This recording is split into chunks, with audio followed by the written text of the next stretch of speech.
a little more. Drums.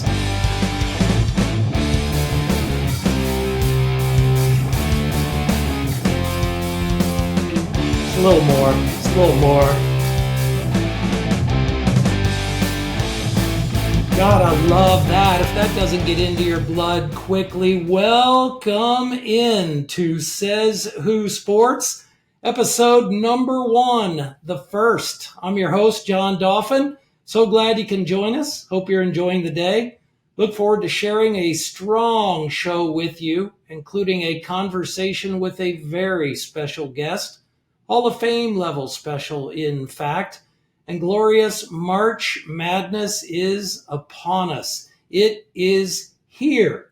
We will share with you the fascinating story behind the origin of that phrase, those two beautiful words, March Madness, as it applies to this behemoth spectacle we know and love.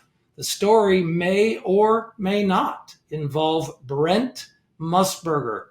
We'll also take a look of concern at a power, money, big money conference that simply has not been getting it done in the crunchiest crunch time when it matters most during March Madness. More on all of that in a moment. But first, a bit about Says Who Sports. Most importantly, this show is all about you. It was created for you. It was created to give you a fresh air escape from the stench of sports media as we know it. Any moves we make at Says Who Sports will be made with the goal of bringing you value in some way. It may be a conversation with a guest. It may be a sharing of a perspective on the games you otherwise may not have considered. It may be a random note that caught our attention and we think you'll want to hear. But whatever it is, we want to have fun with it. You may like what we say sometimes and dislike it at other times, but one thing you can count on, it'll be real. Nothing contrived, nothing phony. Speaking of phony, back to sports media. Sports media is a mess. It's been a mess for a long time, and it's gotten worse. And for many reasons, including the passing off of slanted, stale narratives as so-called stories, and reporters, or at least the many pretending to be, who only care about being first to the digital finish line in a desperate search for clicks. Truth or context in a story be damned. Who cares about accuracy, right? Not to mention the faux, all-knowing delivery style of these so-called experts, as if what they parrot is the definitive, and don't you bother to question it, much less disagree. Says who? They're convinced if they force-feed you a steady diet of contrived controversy in loud and pompous fashion, you'll choke it down and then eat a little more, and eventually start to believe that pablum, well, it isn't so bad. It's embarrassing. It's unacceptable, and you deserve better. So Says Who Sports is here, and we're here for you, and we'll give you everything we have. And that we includes my frequent co-host, Phil Dauphin, who may or may not have beaten out Ken Griffey Jr. for the Wiener Award, Oscar Mayer Wiener Award, way back when. Phil, how you feeling, sport? I am feeling euphoric. It is a great time of year, another Christmas, if you will. March Madness, It's here. It's here. And just real quick with Ken Griffey Jr., his career arc was a little bit higher than mine. He ended up just a little bit up above myself, but I did win. I did beat him out for the coveted for the Oscar Wiener Award, Player of the Year, Ohio, 1987. Okay, the Wiener Award winner, Yep. Phil Dauphin, beat out Ken Griffey Jr. According to Phil, Griffey is still chapped about it. That's a different story for a different time. There may have been a couple of angry phone calls exchanged. We'll get to all that. But We'll great get to word, that. Phil. Euphoric. How can we not feel good, right? The madness is upon us, everything that implies. Bars Yes. around the country jammed for the next few weeks, brackets busted, booze flowing, big money pouring into casinos and betting sites, wall to wall basketball from noon till midnight and beyond. Favored teams going down in flames, Purdue free agent player rentals, NIL, stepping up in the bright lights or fouling out with 5 points and five turnovers, Phil. It's going to happen. It's going to happen. Fan outrage. It's all happening, starting with the first four in Dayton, Ohio, right down the highway from here tonight. Phil, Dayton, Ohio, first four. 2 nights, right? Two Tonight and nights, tomorrow night now. tonight and tomorrow night. Settle in and let's have at it. Here we go. Go ahead, Phil. No, that's it. I was going to say, have at it. Let's go. Have at it. It's go time, Phil says. By the way, however you dialed us in whatever fashion you dialed us up, Google, Spotify, Apple, etc., please hit that like button if you're watching us on YouTube. Subscribe, but please hit the like button or 5-star rating or both. Help us come out of the gate strong with those algorithms, Phil. Gotta work the algorithms. Algorithms. Algorithms. Um, Phil, about those two words, March Madness. We've said them and heard them so many times, and we all know what it means, and it conjures instant magical images for all of us. Phil, what image pops to your mind? I say March Madness. You hear it. What image comes to mind for you? Right off the top, it's times you and I got together. We got together at a bar, a watering hole, and we started at 11:30, 12 o'clock and Oh, kept on going, powered through the afternoon, early evening games, throwing arms around each other and just reveling in March Madness. another Thursday good tip word. off. Yep. Yeah, noon tip off on Thursday. The spectacle begun. Beautiful thing. Great image there. Yeah, many March Madness celebrations for us for sure. And I think there are still. Wouldn't you suspect, Phil? There are still at least a couple of bartenders somewhere chasing us, right? Yeah. I mean, John, there were some where I don't even know if we paid the tab. If we settled up and we left, we were euphoric, and I don't know if we Yes. did. So I'm sure somewhere, someplace, there's a bartender that we stiffed, and we apologize. Oh, we do. We are deeply sorry. Maybe a cab driver or two back in the day. Deeply sorry. Phil, liquid euphoria, right? Mm-hmm. That was the liquid euphoria. But Absolutely. yeah, amazing times. And we know what that means to so many people, the images it brings to mind. But Phil, I think very few people out there actually know where those words, that phrase, those words, March Madness, came from. They didn't come from the NCAA. The NCAA owns the trademark on them now, but that was not always the case. And the story of who was first to use those words from a basketball sense, an event sense, is fascinating. Um, Brent Musburger, Phil, right? As always, Brent's in the thick of it, right in the middle of it, one way or another. Seems everything comes back to Musburger, right? It's beautiful. Brent's beautiful. Beautiful. What a legend. Uh, Yep. Brent was a young broadcaster back in Chicago. Starting out, was a car dealership owner in Chicago, according to Brent, that used the words March Madness in his newspaper ads, and would also print the games in his ads along with the highlight list of cars for sale, his inventory for March. And the Illinois high school basketball tournament games, so the tournament games listed and the car dealer's inventory. And Brent said that always stuck with him. And the Illinois State High School basketball and Indiana, those tournaments were bigger than the NCAA tourney at that time in terms of buzz, decades ago, certainly. But the term March Madness, Phil, stuck with Brent when he went to CBS.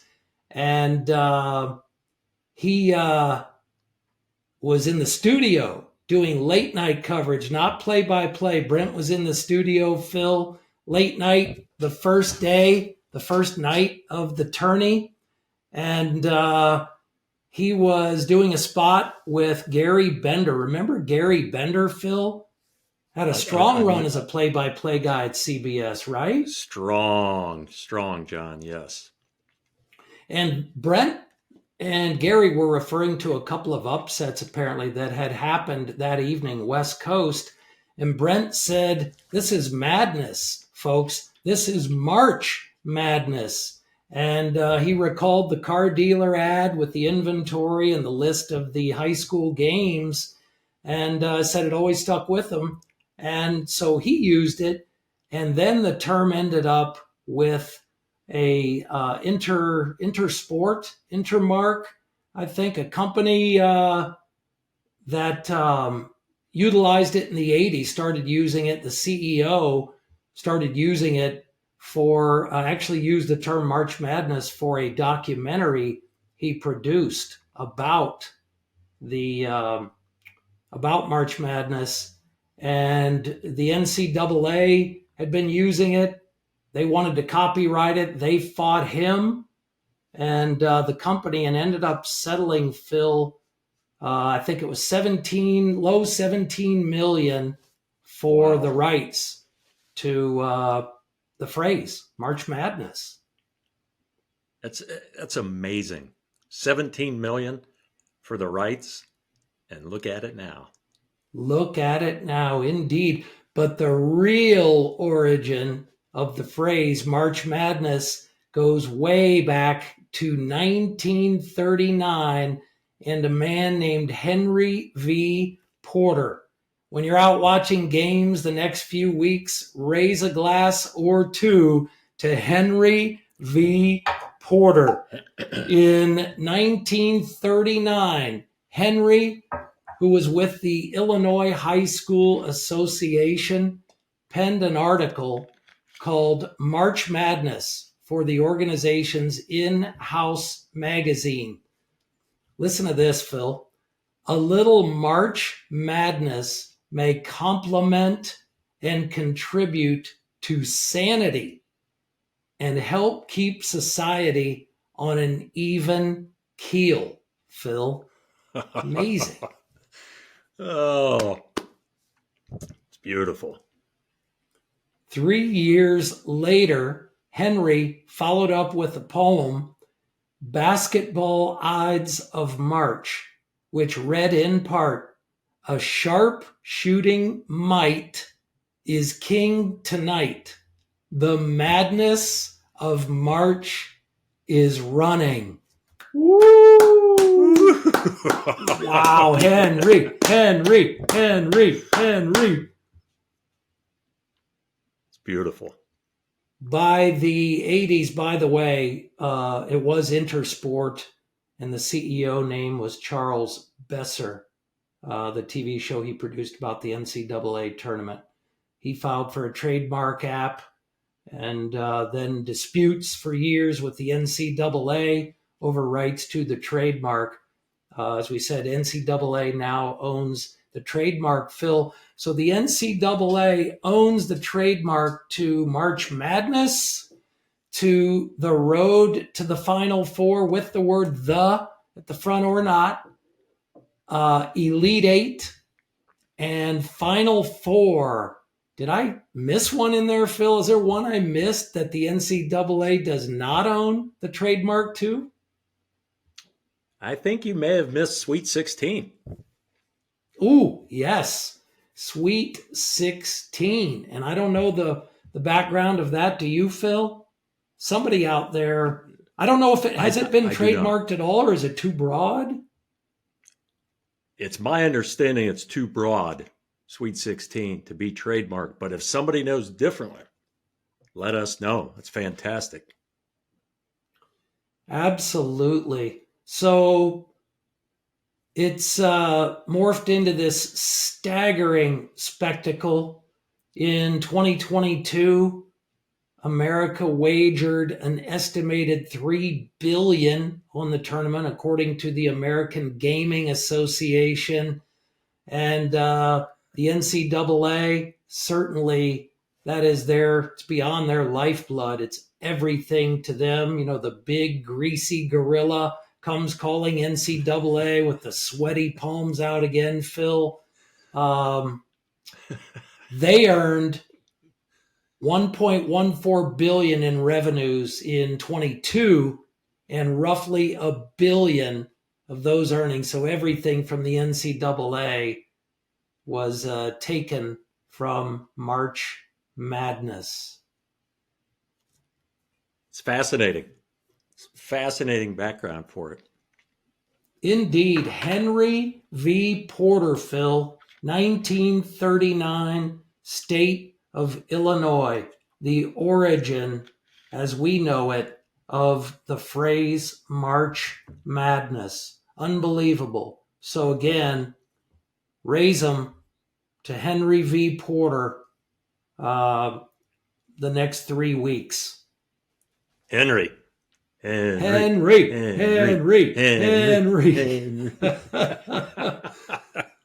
Hey, Phil.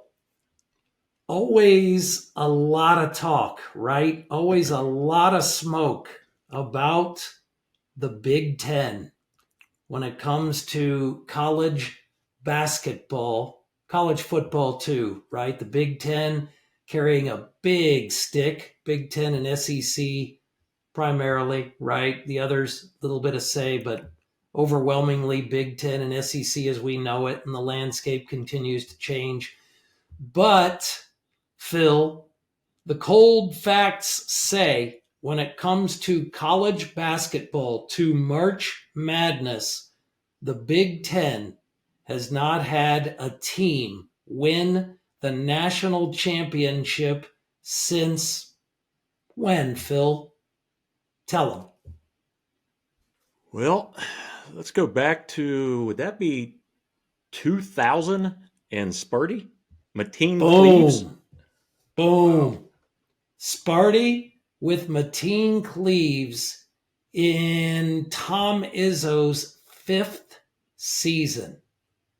Mateen running the point, Phil, way back in 2000, the last college basketball championship trophy hoisted, the last hardware hoisted by the Big Ten, a team from the Big Ten, as Phil said, way back in 2000, Phil. John, how could a conference with all of the bark have very little bite and come back with the hardware, win the hardware way back in 2000? Yeah, exactly. Woof, woof, woof.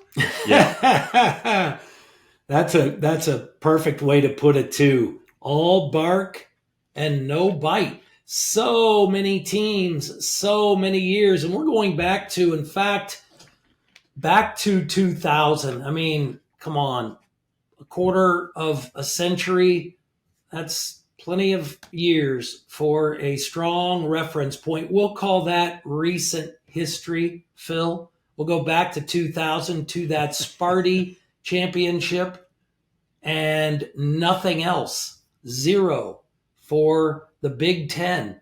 No hardware hoisted in college basketball. Hell, you and I know that save for a couple from Ohio State, 02 and 14 until Michigan last season. And by the way, badass team, right? I mean, they got it done. Oh, Took on all yeah, they did. comers.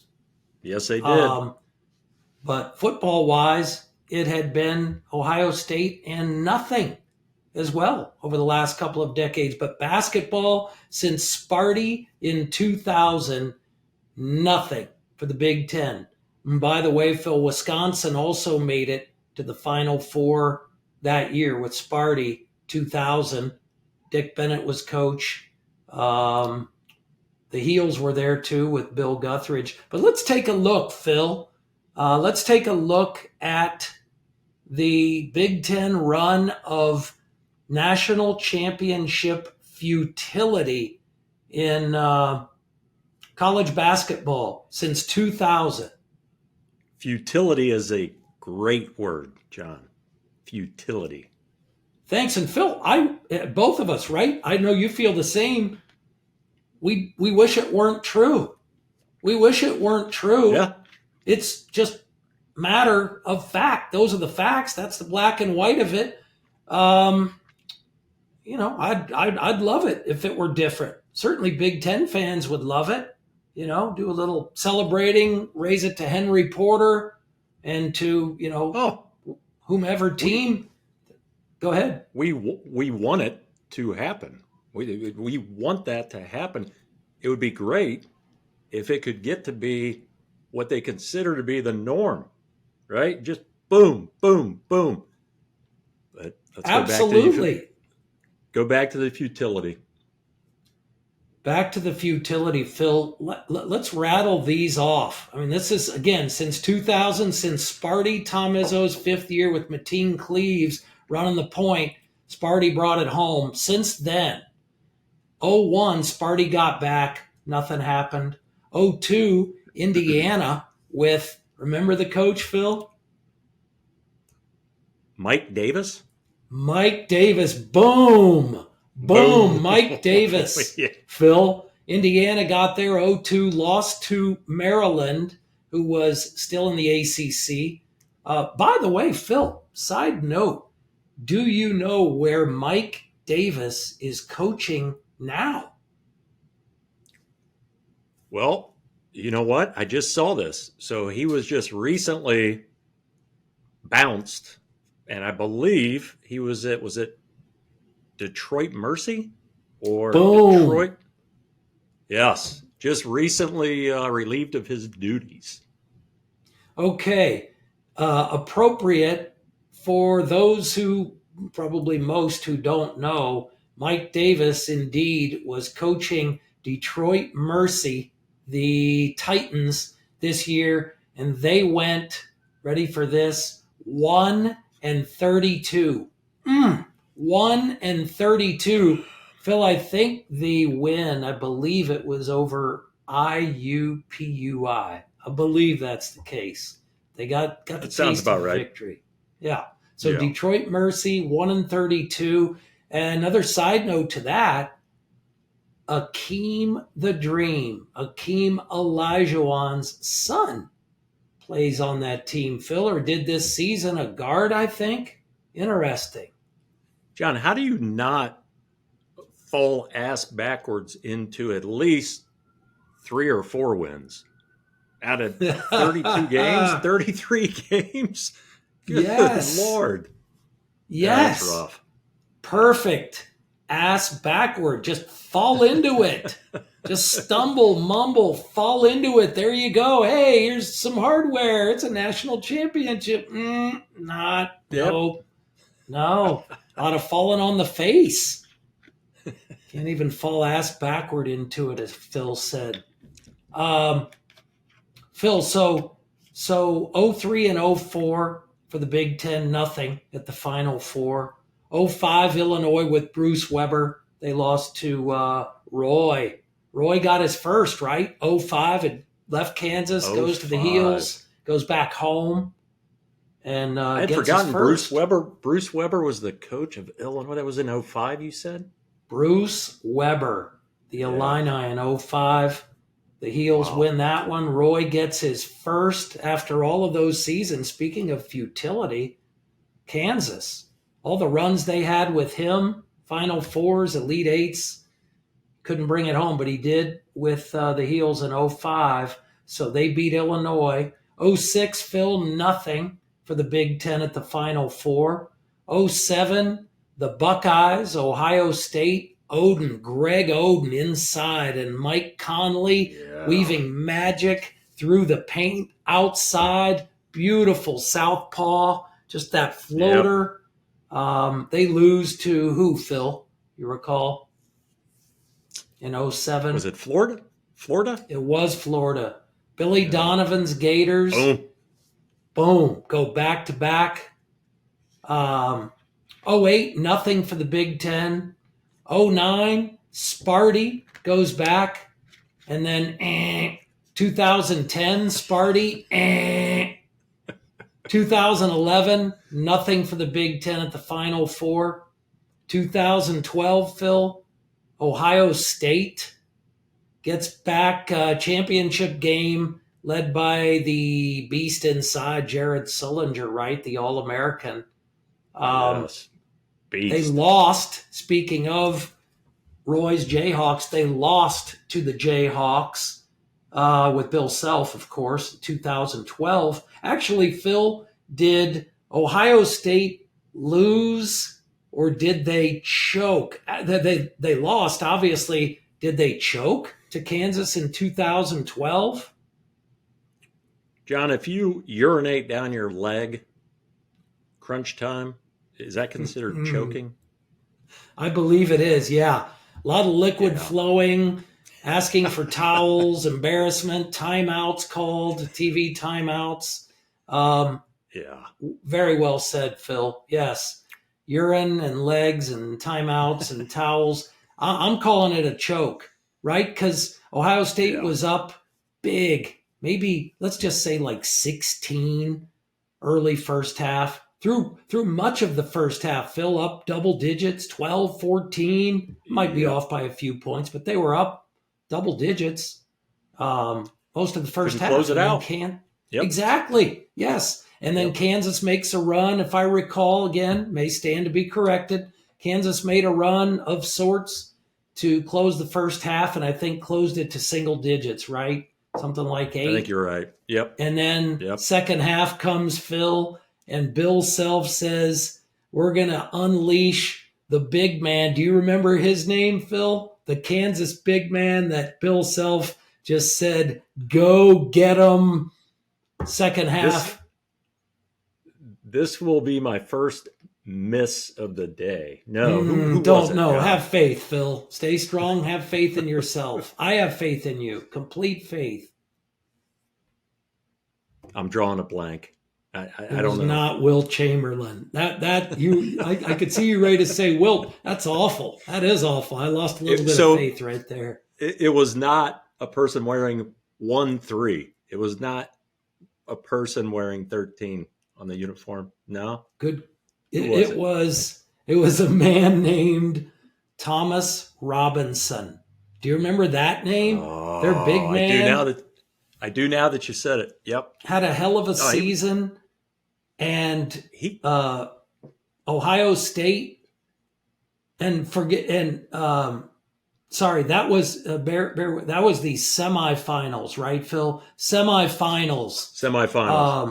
Semifinals. Stand corrected. Semifinals 2012, Ohio State and the Jayhawks. And then Kansas went on to play, was that Louisville?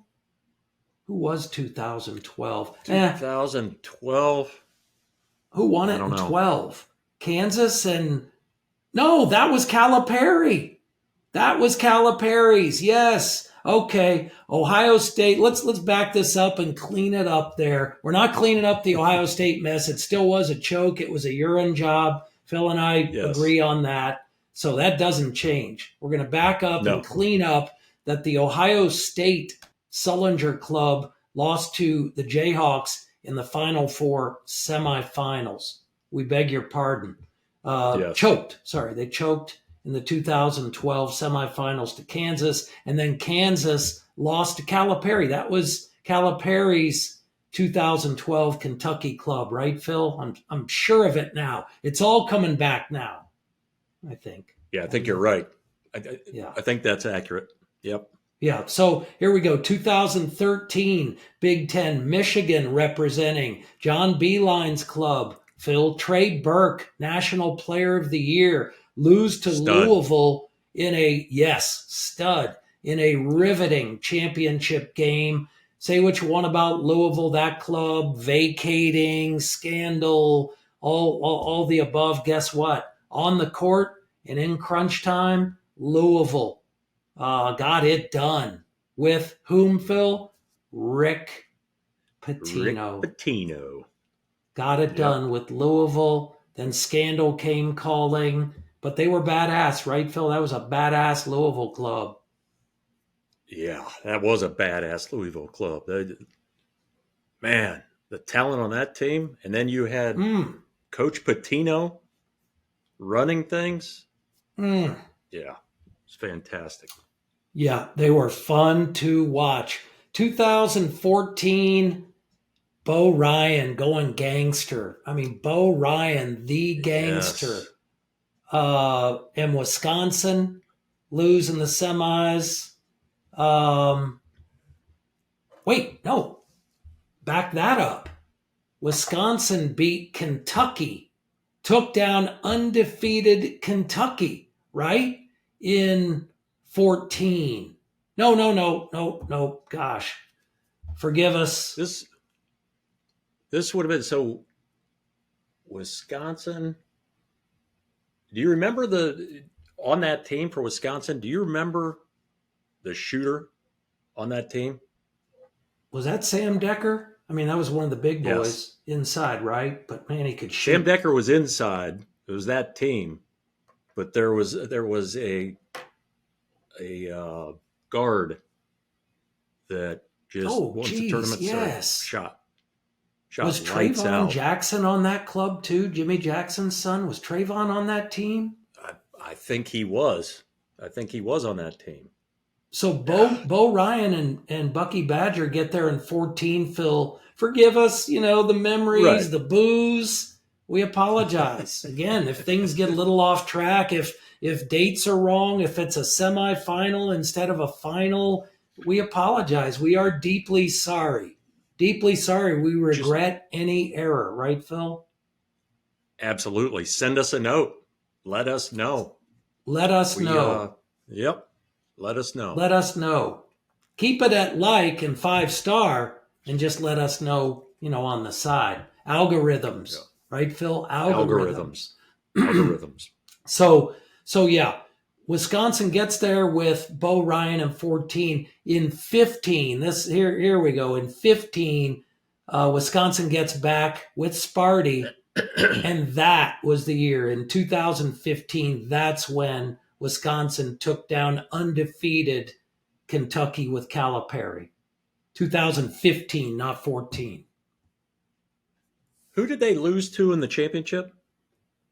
They lost to Duke. Duke, that's right. Yeah. Yes. So the Badgers lose to Duke in 15. 16 and 17, nothing, Phil. Nothing for the Big Ten. No representation at the Final Four. And again, we're looking at Big Ten representation, a whole lot of it, for the most part, over the last 23, 24 years now, since 2000, since Mateen Cleaves and in Tom Izzo's 5th year, and Sparty went and won it all. Nothing for the Big Ten since then, despite all of this all of this representation. Sometimes, Phil, I get choked up about it. Yeah. It hurts. It's something to get choked up about. I hurt for them. Well, and again, John, these are the facts, right? This is just going back from 2000 to this year, and just looking at it in a conference that is supposed to be rugged. It's a rugged conference. Rugged, right? yes. Where's Phil. the hardware? Yeah. Yes. Yeah. Strong, tough clubs that beat each other up. each of them with weapons, each of them geared, we've heard, right, Phil? For a Yeah. quarter of a century, essentially, we've heard that they're geared for it. And as we're ticking off here and discussing, right, Phil, as you said, it's just the facts. I know it hurts. Yeah. We hurt with you. It hurts. We But it's the we facts. don't want it. And we're not right. We do not want it. Yes. No, we don't want it. We wish it weren't so. And again, we just want to share the facts with you. And if we get a little out there, a little loose with our facts, if we miss on a year or a team or who lost again in the semifinal or final, let us know. We apologize again. We'll get it right. That we vow. That we vow. We will get it right because we care. We care. Absolutely. 16 and 17, as I said, nothing, Phil. 2018, Michigan and Beeline again. Lose to Nova. If you remember in the championship game, didn't help that they got out. I don't know, got behind 20-0 or 20-2 in the first several minutes, something like that. It was a disastrous start, right, for the Wolverines. And that was a good Michigan team. Beeline. Good Michigan team. Good team. Yes. So they lost to Nova in 18. 19, Sparty got there. 2020, nobody because of COVID. 21, 22, 23. The last 3 years, Phil, to bring it to now, to bring it to this year, to bring it to this week, tipping off Thursday, Big Ten, Purdue and Phil, 5 other teams. I think they have 6 this year, 6 Big Ten teams in the dance. But 21, 22, and 23, nothing, not even a team. So Phil, the Big Ten, in the last 3 years, nothing. Forgetting about winning a national championship, Phil, they've had no one in the Final Four since pre-COVID, since 2019. And Purdue down in flames last year, right? As a 1 seed to St. Peter's, 1 to a 16, right? 1 to a 16, I believe. Yes. What say you, Phil? I mean, this hurts. I mean, I look at that year after year, 2 teams there, 1 team there, Sparty regularly there, and no hardware. No. And speaking of March Madness and being in a bar watching games as a Big Ten fan, and you see a team go down in flames, and you know what's coming from some of the other folks that aren't Big Ten fans. It's what's new? What's new? This has been happening. What is new? So yes, we'll see what happens this year, right? That's the reframe. We'll see what happens this year. I'm with you. We'll see what happens. All the old sayings. Well, you can't win it if you don't get there. And what do you want them to do? They can't win it every year. And on and on, right, Phil? But regular appearances, plenty in the championship game since 2000, since Izzo won it last for the Big Ten. And we're not asking for them to win it every year. We just want something that we can point at and say it's not 2000. 2000. Yeah, just something to point at, like Phil said. That's a great way to put it. Just something to point at, to say, hey, there's progress. You know what? We brought it home. Leave us alone for a year. Hoist some hardware. We got it done. And we're going to keep trying. We're going to keep pushing. I respect that, Phil. Yeah, I do too.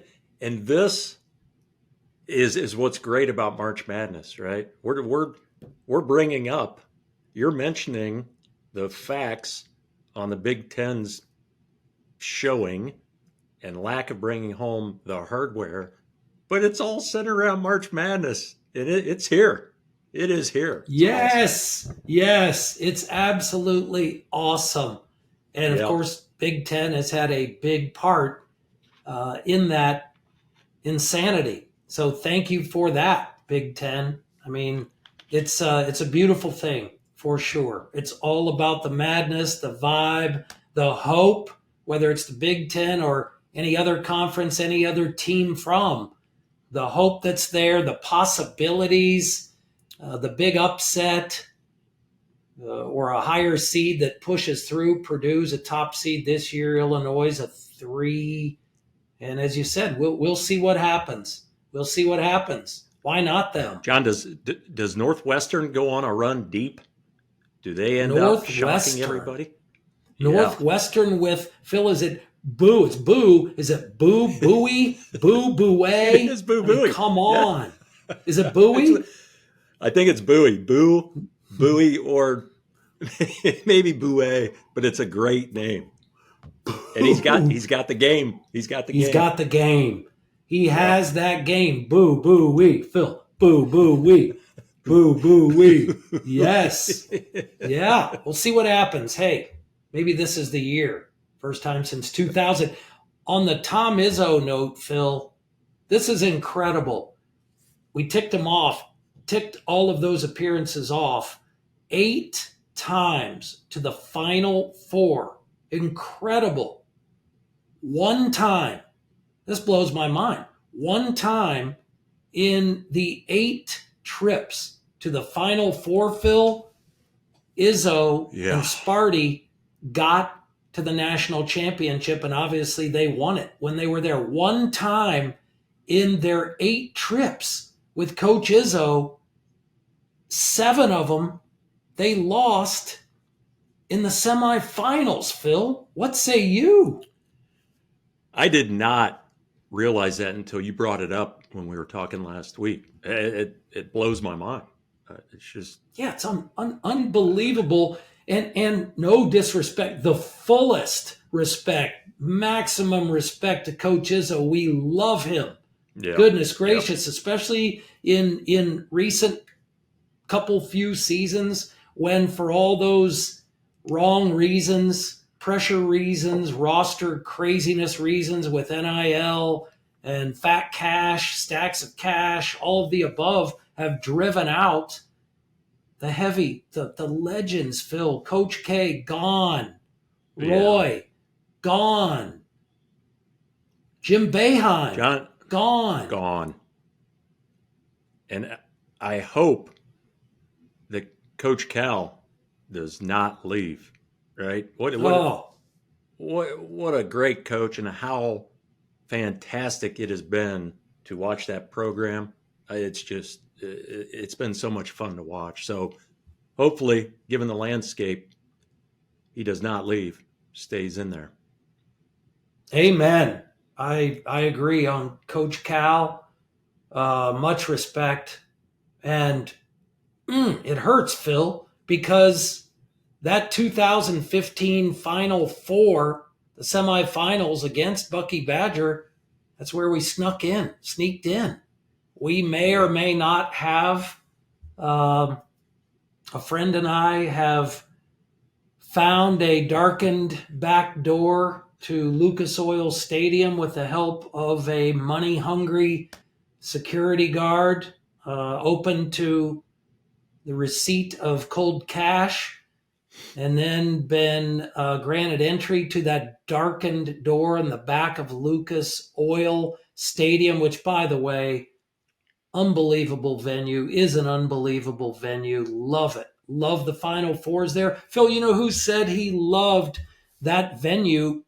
Perhaps his favorite among Final Four locations, although hard to believe that New Orleans and the Superdome wouldn't be everybody's Final Four, right? Favorite site. But Coach K, I know that he mentioned his love for Lucas Oil Stadium and that setup in Indy and that venue. But we find a back door, darkened back door, money hungry security guard, flashlight, dark corridors were navigated this way, that way, this way. And Phil, all of a sudden it opens up to insanity. You could hear the roars from the bowels of Lucas Oil. It opened up to semifinal Wisconsin and Kentucky, but I mentioned Which it was a great because game. of great game. And you mentioned Coach Cal, and I was there watching and hoping that Kentucky got it done. They went in, what were they, 34-0 or something? 30-something and 0. I was hoping for them to cap an undefeated season. Wasn't to be, and credit to the Badgers. John, the money that was given to the security guard, would this have been easy now? Be careful. Be very careful. Over or under? We may have to go to a break. Be very careful. We're not saying his name. But did you give Jimmy over or under 100? What would it cost you to get in there? Take the way over. Take the way over. Yeah, money well spent. Money well spent. Animals. Those UK fans stormed, as they do. They stormed Indy. And I mean, they were snapping up everything. Gobble, gobble, gobble. There wasn't anything on the market to be had. I mean, even the brokers are going, I'm tapped out. I got nothing. Well, we had something. We made it work. We had something. You did.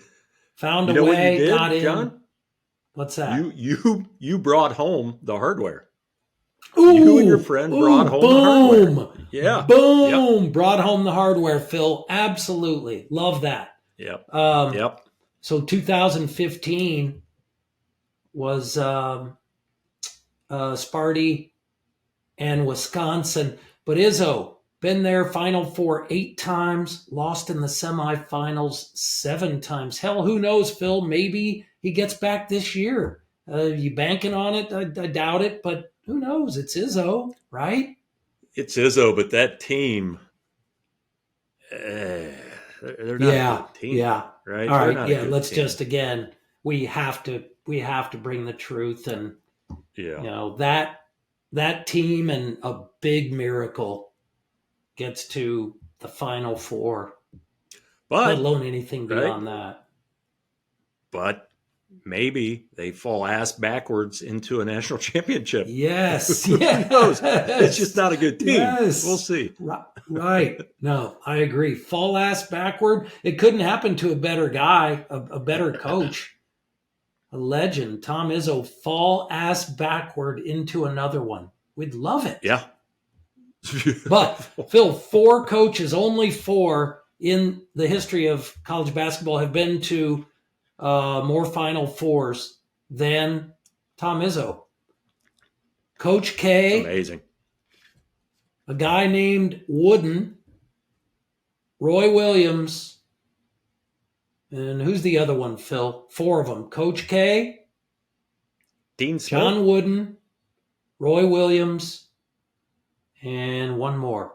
Anybody pop to mind? Not Dean Smith? Dean Smith. Boom.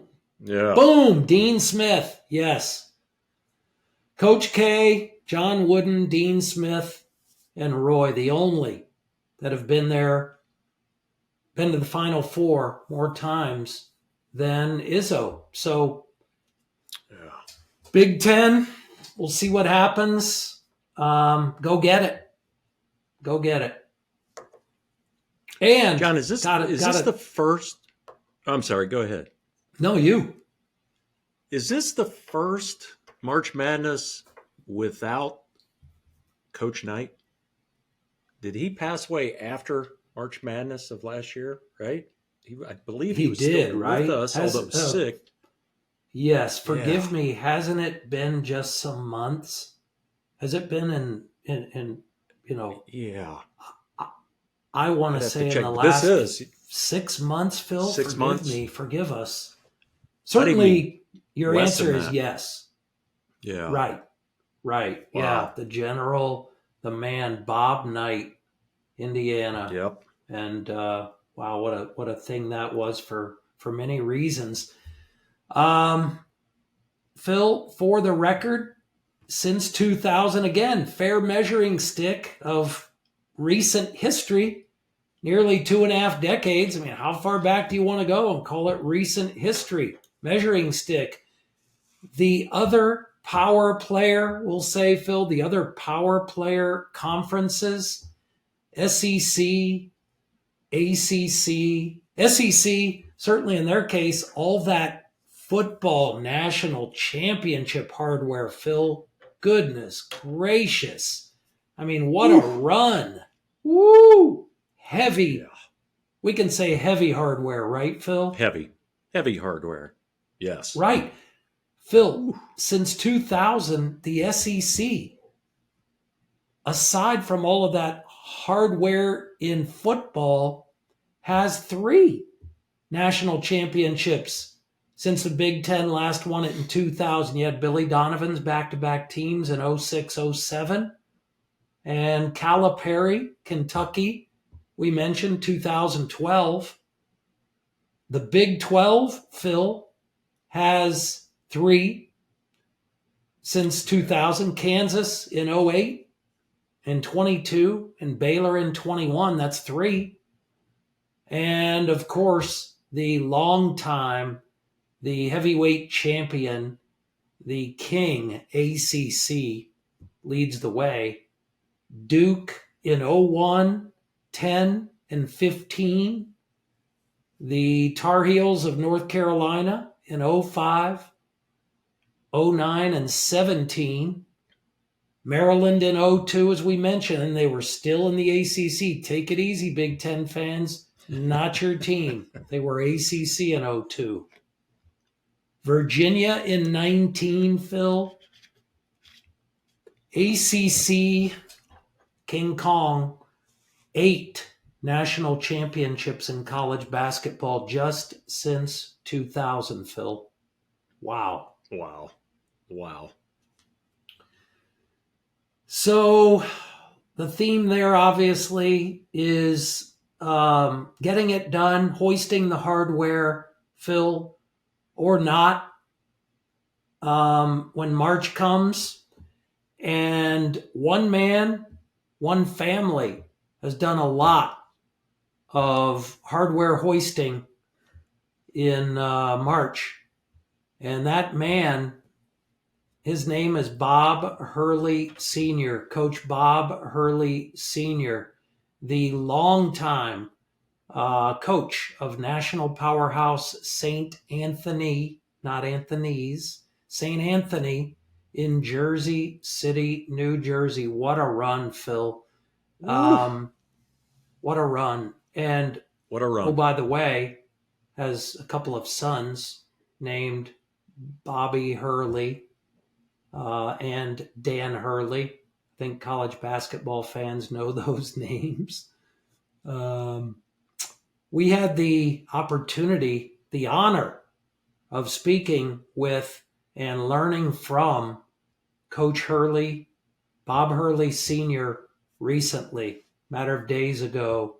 And he had a lot to say about the game of basketball, the way it's played today, all that surrounds it, the challenges there, the pressures there, his family's place, again, his sons, his own place in the history of college basketball, and specifically in March when winning time comes. Phil, what do you think? Let's share it with them. What do you say? Let's share it with them, John. It's fantastic. Absolutely fantastic. Here is our conversation with Coach Bob Hurley Sr. from just days ago as he prepared to rally the family, grandkids, all the above, to once again follow UConn and his son, Coach Dan Hurley. They won it all last year. Prepared to follow them in the East region, right, Phil? The top seed, UConn Huskies, East region. And Coach Hurley and wife Chris and family ready to rally up again for Dan. But let's share it with you. You'll enjoy it. Amazing things that Coach Hurley has to say on a number of fronts. Here you go. We are honored to be joined right now by a basketball Hall of Famer, one of only 3 high school coaches ever to be inducted into the Hall of Fame, a coach who won 28 state championships in 39 years at the helm, a coach who led his teams to 5 undefeated seasons, a coach who won 4 national championships, won nearly 1,200 games, coached 6 NBA first round draft picks, a man who knows what winning in March is all about. And oh, yeah, a man who happens to be the father of former Duke All-American and back-to-back national champion and the coach at Arizona State, Bobby Hurley, and Dan Hurley, who coached UConn to the national championship last season and has them primed for the tourney again. The former coach at St. Anthony High School in Jersey City, New Jersey, Bob Hurley Sr. Coach, welcome to Says Who Sports. Thanks for joining us. My pleasure. Good morning. The highlights I mentioned there, Coach, are remarkable, and there's so much more beyond those. Now that you've had some years to reflect on what you and your teams did at St. Anthony, what's your perspective on what you and your teams were able to accomplish together? Well, it was a great shared experience, John. I absolutely love what I was doing. The kids that came to play at my school loved basketball and were open to being led into areas and become better in other things, whether it was school, making better choices socially. It was a great thing. And very frankly, if the school hadn't closed 7 years ago, I would have just been involved in the state tournament again, worrying and, like any coach, hoping that you're prepared enough and you're playing your best basketball at the end of the season. But just truly a great experience, terrific kids, kids that love the sport. In a city where, in a place like Jersey City, basketball is very important. And it was just, it was a wonderful ride. Well said, Coach. And speaking of when the doors closed in 2017 at St. Anthony for the last time, due to lack of money, not exclusive there, unfortunately, very tough thing for all of you, the community, and especially the kids, with so much of your own blood and sweat and commitment through all the years there. And the Hurley family as well. Describe the feelings when that day came and those doors closed, Coach, for the last time. Well, we all experience, John, we all experience loss in life.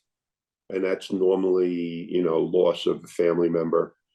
And truly the loss that we all felt at the closing of the school was this large group of people that we had worked together over decades, and the staff who now needed to find jobs, and the kids that were still there who were underclassmen who needed to find a place to land where they were going to hopefully get something near the same care that they were getting when they were at St. Anthony's. So there were so many things going on. It was such a tough thing. And though it was, in the situations with the small parochial schools, the business plan doesn't put them in a position where you can extend out very long. When it does ultimately happen, boy, it just like you get hit over the head with a sledgehammer. And it just, it took a long time for it to go away. And, we look back fondly now, but boy, at that time, John, it was emotionally terrible. And it just was left such a void. Powerful stuff. Thanks for sharing that, Coach. Speaking of the Hall of Fame, preceding you there in that exclusive small group of high school coaches was Morgan Wooten, a man who longtime coach at legendary DeMatha High School, just outside DC. Coach Wooten's name synonymous with winning the right way, with community, with absolute love, especially for the kids. Coach, will you share your thoughts on how Coach Wooten impacted you, his influence on you as a coach? Yeah, I think most high school coaches in the era I began coaching, which was in the became an assistant coach in the late '60s, and then I became a varsity coach after 5 years in 1973. I was fortunate enough to hear Morgan speak at coaching clinic. I used to work the 5-star camp, and I saw him speak at the 5-star camp when I was a young coach. Working on figuring out how I think we should play, and and because he stayed at the school and chose not to accept jobs at the University of Maryland had offered him.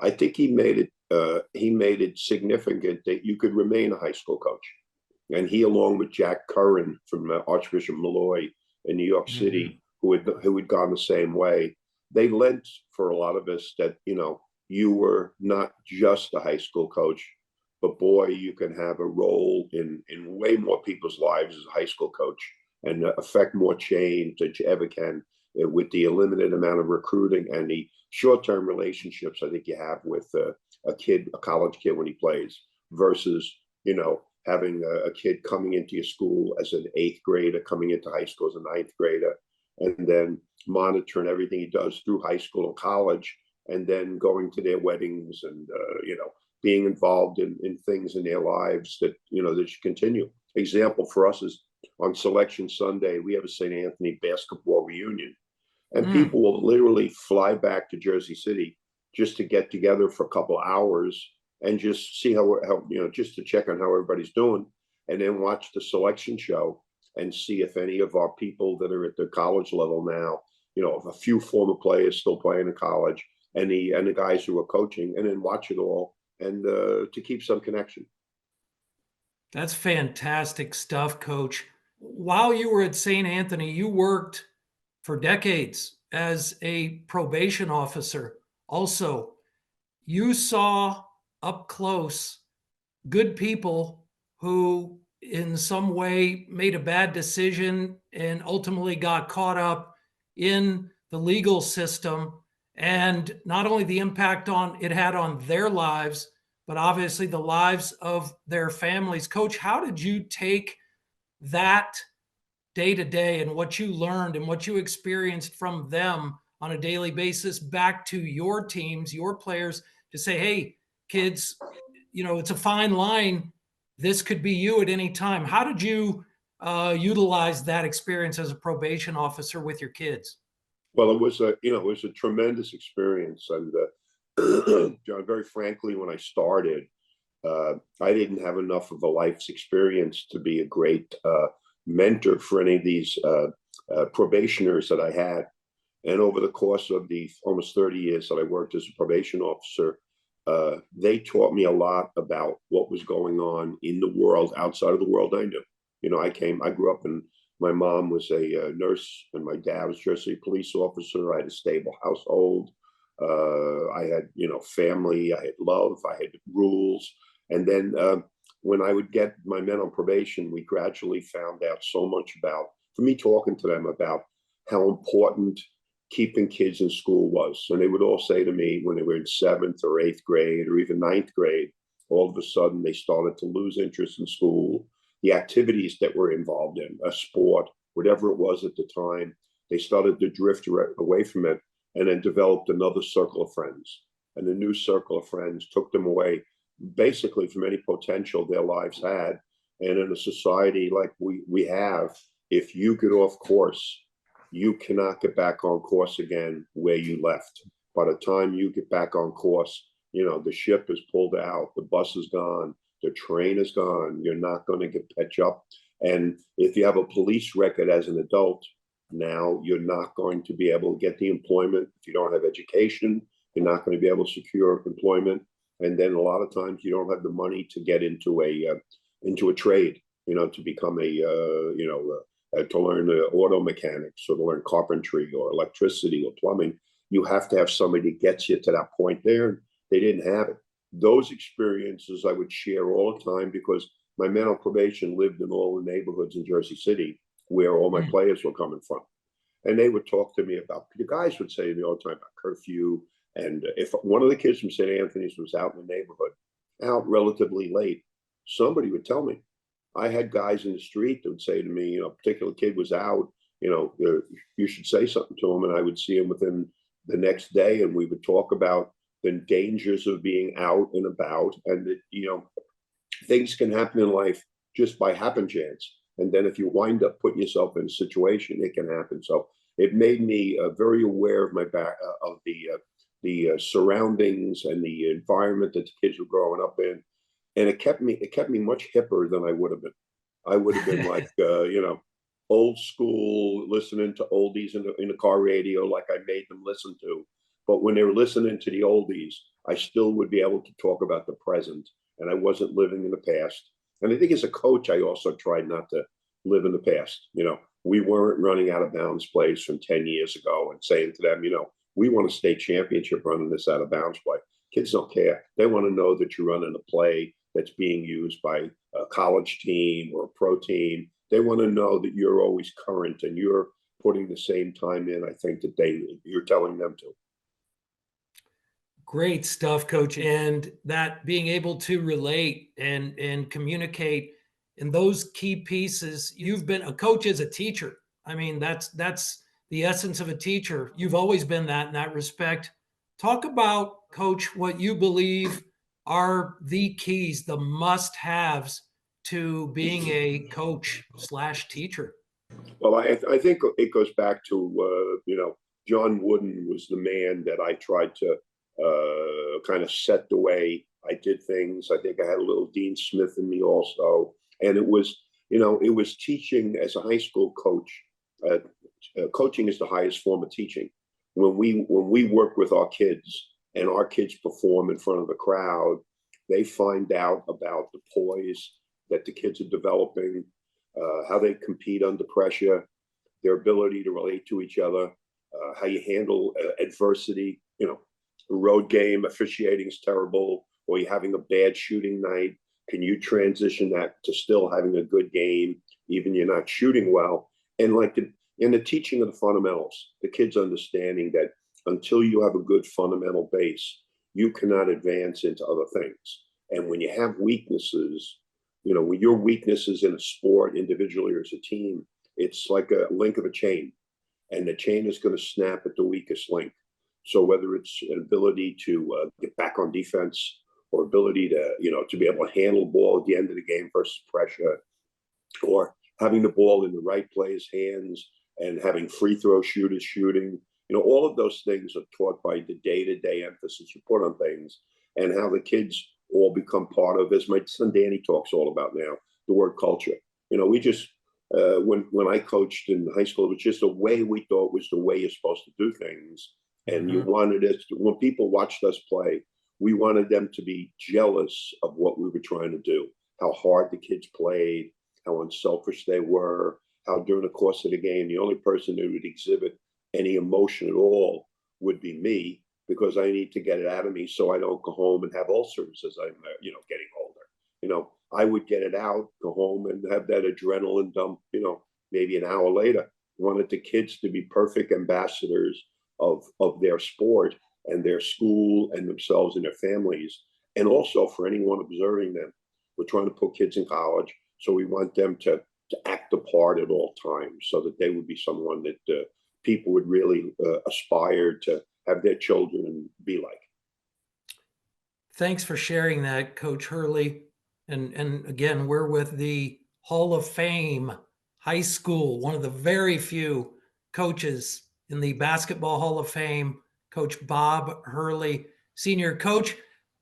To that point, and Dan in there as well, he and Bobby are right in the middle of a storm, in essence, when it comes to, as you said, building a culture. You were able to do that, and you were known, frankly, I think it's fair to say, and this is an old school term, and I'm old school, you were a hard ass in a good way when it came to, and I think you you affectionately referred to it as benevolent dictatorship, Exactly. but you insisted on doing things the right way, and holding the kids accountable, them holding themselves accountable in building a culture.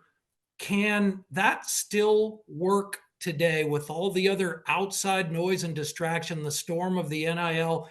Can a culture still be built on that old school discipline, digging in, work ethic thing? Yeah, it's a different. There's no question, John. It's a different time, but I still think, in all my years involved in sports, I think kids want a chance to be successful as a team, in addition to having a role on a team. And I think that in this time we're in now, it's particularly important, if we're talking about the college level, that when you're going through the recruiting process now, you have to vet a little bit longer about what this student athlete wants. What does he want in the future? The people around him, are they going to be in your corner when things are not going well? There's so many things that make this up right now, but I really think that if you really go after kids from winning programs, as a college coach, you go after kids from winning programs, and you get kids that are they're disciplined. Kids that are like good all around players. If somebody has a weakness, but they work at the sport, you can improve something you're not good at. But if you're kind of an individual player, and you've always had a hard time, you're talented, but coaches have a hard time reeling you in. I don't think it happens at the college level. I think it's got to be somebody that relationship is gonna be built. And I think in anything, if the coach cares about the person that he's pushing, and he does what we would always say to the kids, we had many kids at St. Anthony's that the teachers in school let them get away with being average, and the parents at home allowed them to be average. And I looked at them and I saw that they could be more. Well, I'm going to try to get more than average out of this person.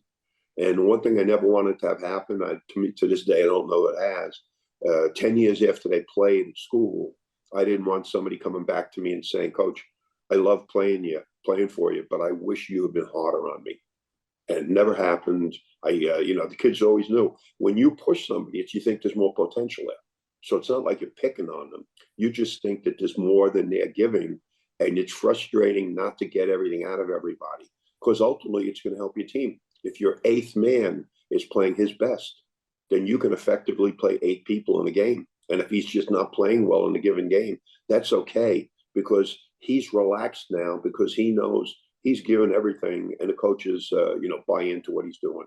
Coaches care about the kids outside of basketball, know about their personal lives, can relate to them, have favorite teams you share. Talk about, like with me, it's the Yankees. I'd be storming in this time of the year, telling kids during the state tournament, we're in spring training right now. I said, I'd love to go down and watch a couple of games, but I think I might want to win the state tournament more than watching the Yankees in spring training, that kind of stuff. And it was wonderful relationships. For an adult, it was like being a kid all over again.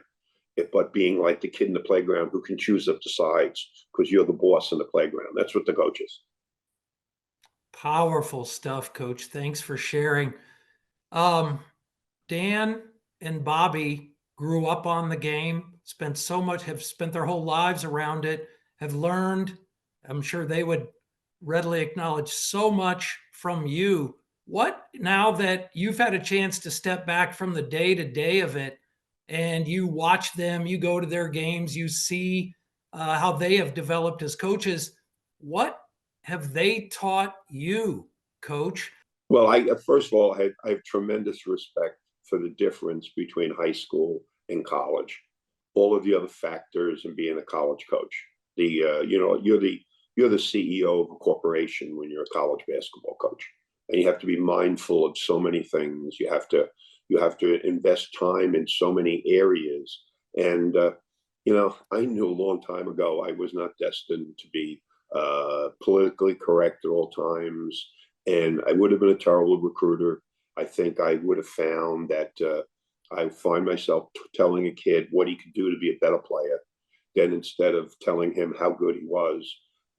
There's so many things that they have learned to do. When I listen to them in interviews, they're able to handle the media very well. We didn't have so much media in high school. So right after the game, you might come out of the locker room and, you never talk to anybody until you talk to your team first, obviously. But when you come out, you might still be annoyed about what happened. And you don't have you don't go to the press, there's no press conference. Somebody's meeting outside the locker room, and that's not always a good situation. So I look at it in awe. I know, I did a very good job as high school coach, but I just totally enjoy them watching, doing what they're doing. And I do it, when I can, close. I have a grandson. My youngest grandson goes a lot of the games with me. So instead of having to talk to my wife about all the stuff, I have a grandson that I can share this stuff with, which has been very cool. Having grandsons playing in college on these teams has been tremendous. And, watching the end of the season game last year, finals, and my grandson's throwing the ball off the floor, and, he's running over to, hug his father, and we're out there going out on the court. Wow, that makes up for a lot of bad days, doing a million different things, just watching. We always want more for our kids. And when I look at them, from a standpoint of what they're doing with their families, what they have versus what my wife and I had, it's phenomenal to watch. And then to just see, the success, when it's success and you watch it in college, oh my goodness, it's special. Fantastic stuff, Coach. Just a couple more things. And you just mentioned Chris, your wife. Will you share your perspective about what, over all those decades, essentially your life, your lives together, your success in particular could not have happened, right, without her sacrifice and her commitment? You talk about it from a coaching and player perspective. Share with me your thoughts about what Chris sacrificed for you through that St. Anthony run. Yeah, well, the longer, we got married, and I was an assistant coach at St. Anthony's when we got married. And during the course of the time, when we first got married, we didn't have a great deal. We were renting a house, we were renting an apartment in Jersey City and trying to, find our way. So I worked a part-time job in recreation, in addition to being a probation officer. I ran summer leagues, ran camps, did everything under the sun. So vacations and things were always seemed to be scheduled around events.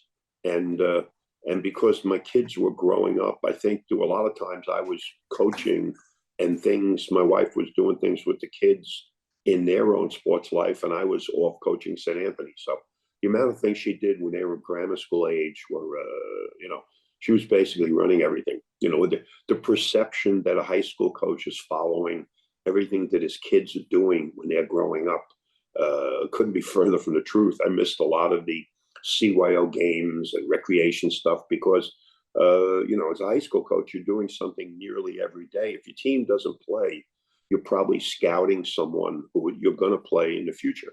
So that would be a couple hours every day. So Chris was involved in all of the stuff. As time went on, she wasn't happy with our managers. Our managers would not do a good job with the scorebook. So maybe the last 25 years of my coaching term at St. Anthony, she was our scorekeeper. And she was, she was our chief fundraiser. If somebody would call us and say, we'd like you to come to our tournament. And I would, like one of the kids, I'd call my wife and say, oh, we got an invitation to a tournament. Do you think we could do it? And then she'd sit down and figure out whether it was possible, whether we could raise that money. And then she would mobilize all of us into doing something. So it was, a partnership that has existed here in the house. Here in the house, have always been the assistant coach. Everything removed from basketball, I've always been I have a strong back. I'm coachable. I listen. I do whatever I'm told to do. And then during those hours I coached, I had a chance for those 2 hours or so to be the boss for a while. And I think the relationship has been one of those, like in any relationship. We're married 54 years, and it's it's a tug of war. I could win a lot of the tugs based on physical strength. But in most of the tug of wars right now, I realize that the fact that Chris is tugging, I should just release and let this tug of war end right there. Great stuff, Coach. Two more. When you watch basketball today, the game itself from the high school, let's say in particular high school and college, what is your perspective from a quality standpoint on the product that you see, on the game, the way it's played? For example, I comparatively know nothing about the game, but when I tune in, it seems to me, I suspect that the statistics would bear it out, Coach.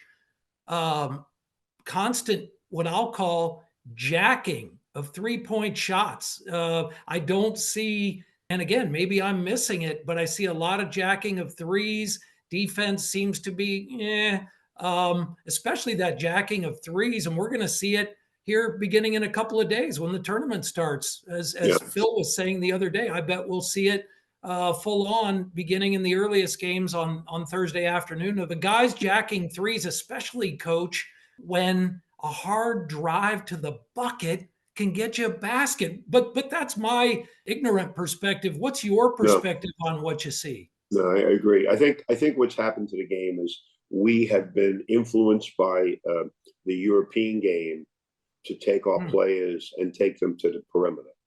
But like in any transition, you can't go from the way we played and it just go right to the 3-point line and have a transition in the sport, because it's a sport of like instantaneous decisions. So a couple of things I think have happened. I think ball handling extremely good now. Everybody is a proficient dribbler. I think kids' shooting range far greater than it's ever been. I think the pass right now has really deteriorated. I'll give you an example. Bobby, my son Bobby, still has the NCAA record for assists. And he did that. He finished his career in 1993. So that's 30. That record has lasted 31 years with guys playing 4 and 5 years now, and they still have it because the pass is not as important as the individual stuff. I think, and you started to talk about that, I think when we play, it's a combination of shooting threes, getting mid-range, which these analytic people say you're not supposed to shoot mid-range. That's nonsense. Getting to the rim and getting layups and getting fouled. Because part of the game of basketball, unlike other sports, is a disqualification. So part of strategy is being able to go after a player in a matchup and try to draw him into foul trouble, and also try to get into the bonus so that you can stay aggressive and shoot a lot of free throws in the game and affect the game with disqualification. So the thing that makes me crazy is transition threes where we have the numbers on the break and we just don't get a layup on the break. We stop and we shoot a three. And maybe each team has one person who should shoot a three. But I've almost stopped watching the NBA because of the amount of 3-point shots that these teams are taking now. You know, last year I saw the Celtics play the Rockets during Christmas. Brought my grandson up to watch a game at Christmas, and we saw the game on, I think it was the 27th of December, not this past December, the previous one. And they took 58 threes in the game. 58 threes in 48 minutes. It was like watching the athleticism and grace of the basketball players, the individual moves, the penetrating and passing. It's all been replaced by everybody behind the line shooting threes. So that night we left and we went up and we went to the next night. We saw Villanova play UConn at UConn, traveled over. The experience was entirely different.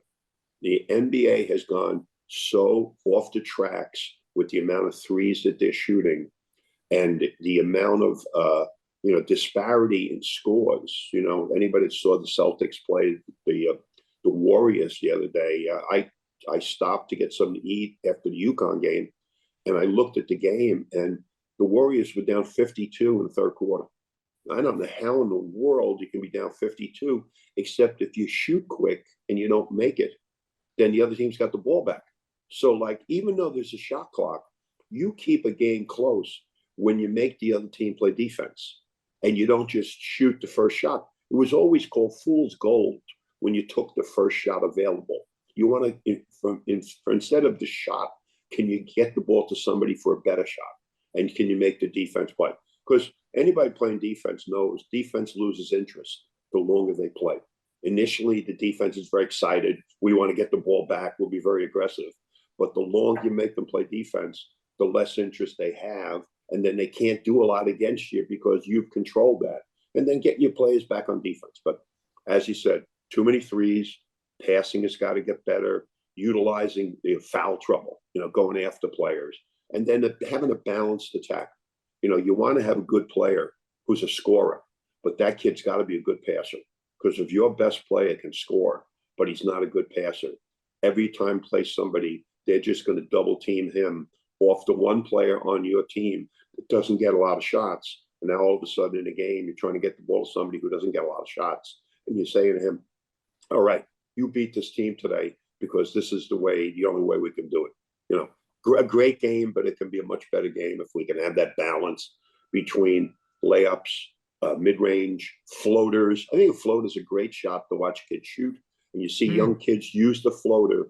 When I use the floater, the defense has to come out at me. That opens up the offensive glass. The guy who's guarding me, I'm getting away from him. And I'm shooting shots that are 13 feet and in, and I'm putting it on the rim. I land, I get back on defense.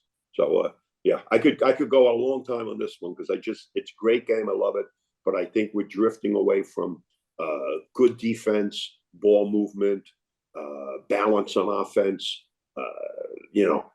and I don't know how many high school teams have more than two people that are really good three-point shooters, though there's a lot of teams right now that have 4 behind the line, 5 behind the line, and everybody's putting them up. So it's, some days it can be great. Other days it can be, elimination state tournament because they're not going in.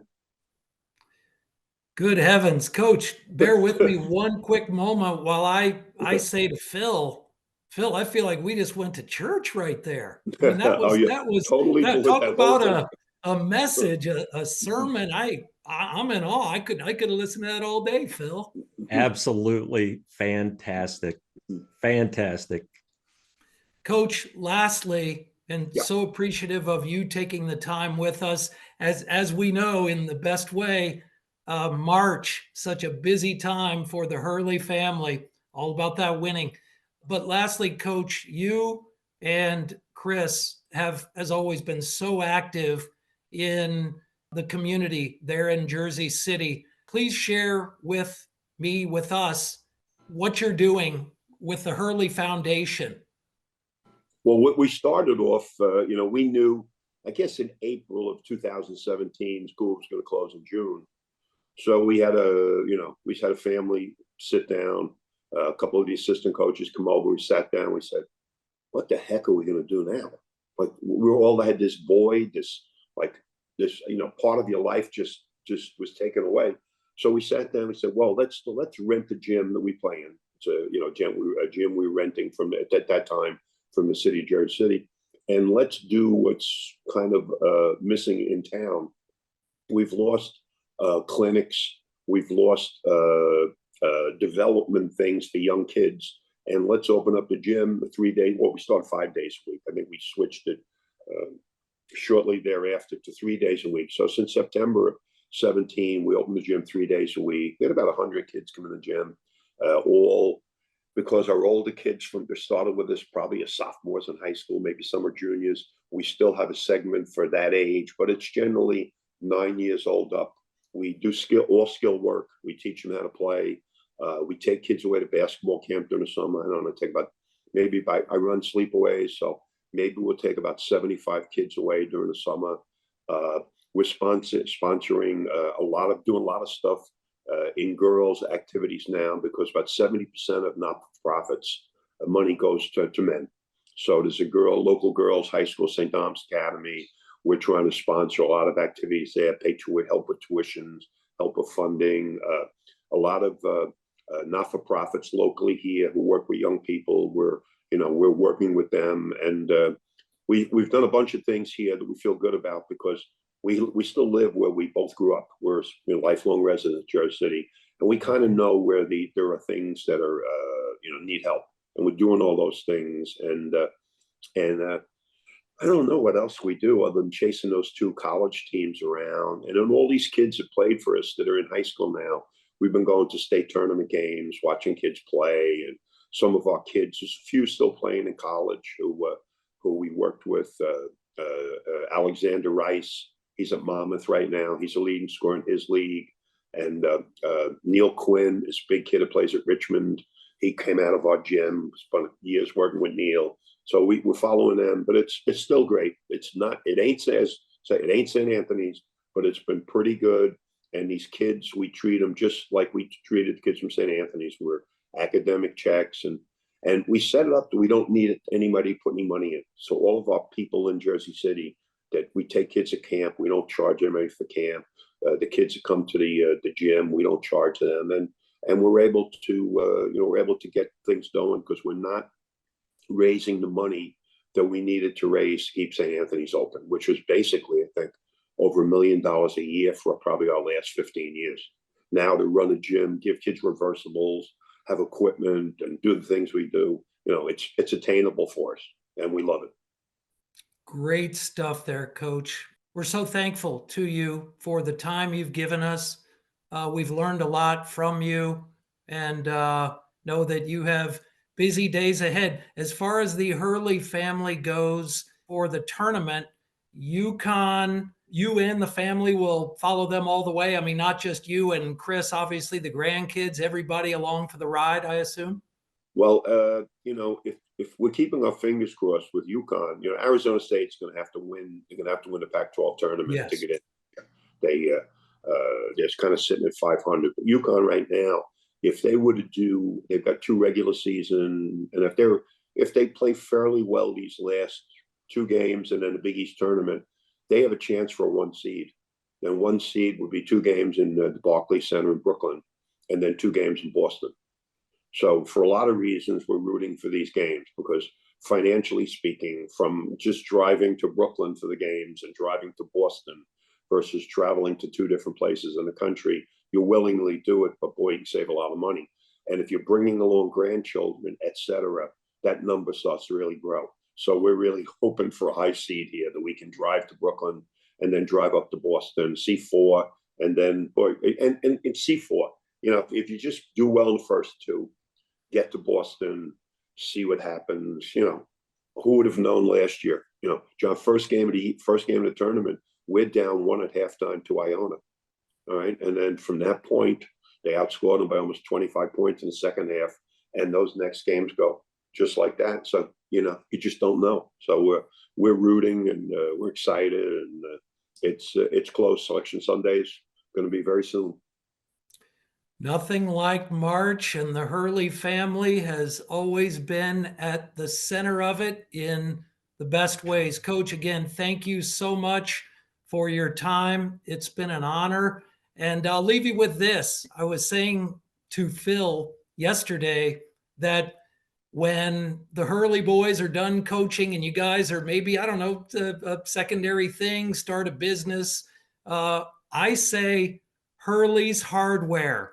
Based on all of those trophies, all of the blood, and the price for the product at Hurley's Hardware would be high. No low-cost stuff. The effort, the blood, the commitment it took for all of the hardware that your family has attained is something. Hurley's Hardware, just something to think about. But appreciate you so much, and thanks again for taking the time with us at Says Who Sports, Coach. We'll be rooting for Dan and the Huskies.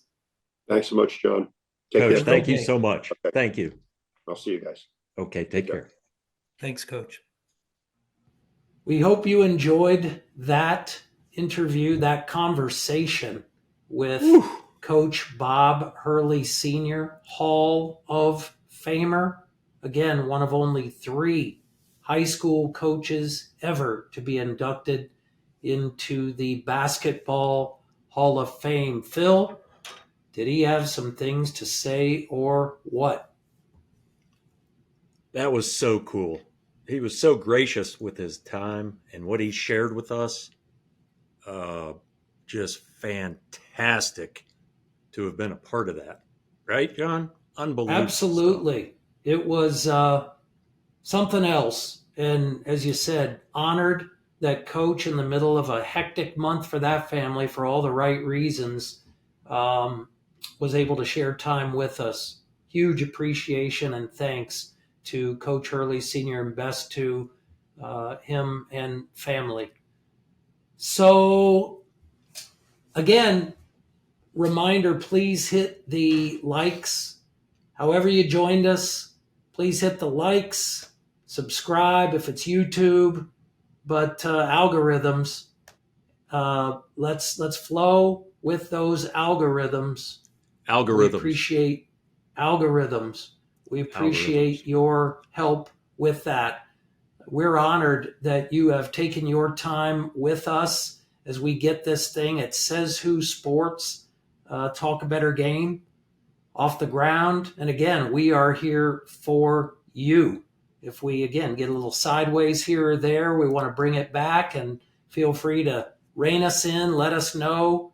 But it's a glorious time of year, Phil, and so excited. The next episode, by the way, continues phenomenal conversations, and this one is with a man named Gene freaking Steratore. Gene Steratore, the, by title, you might say, the rules guru, officiating rules guru for CBS television, for the NFL, and is right smack in the middle of March Madness. CBS, of course, with the rights, Turner, etc. And Gene Steratore is the go-to again, right in the thick of it. And we look forward to talking with and learning from Gene Steratore next episode. So stay tuned for that. Can't wait to share that with you. And Phil, it's an amazing time, right? As you said, the madness has begun. It is a magical time, and it can be shared with all kinds of people. It is fantastic time of year, and it's going to be a lot of fun, right? Everything. It's going to be a lot of fun, John. A lot of fun. Well said. And everybody be smart, be safe, enjoy it. We certainly will. No running from bartenders. Leave that part out of it if you can. And enjoy. And we'll be back with you soon with Gene Steratore. We'll get his take on all things March Madness. Phenomenal stories of his life. A brother who was an NFL referee during the same games, older brother. Unbelievable stuff with Gene Steratore. Until next time, thanks again for joining us at Says Who Sports, and talk a better game.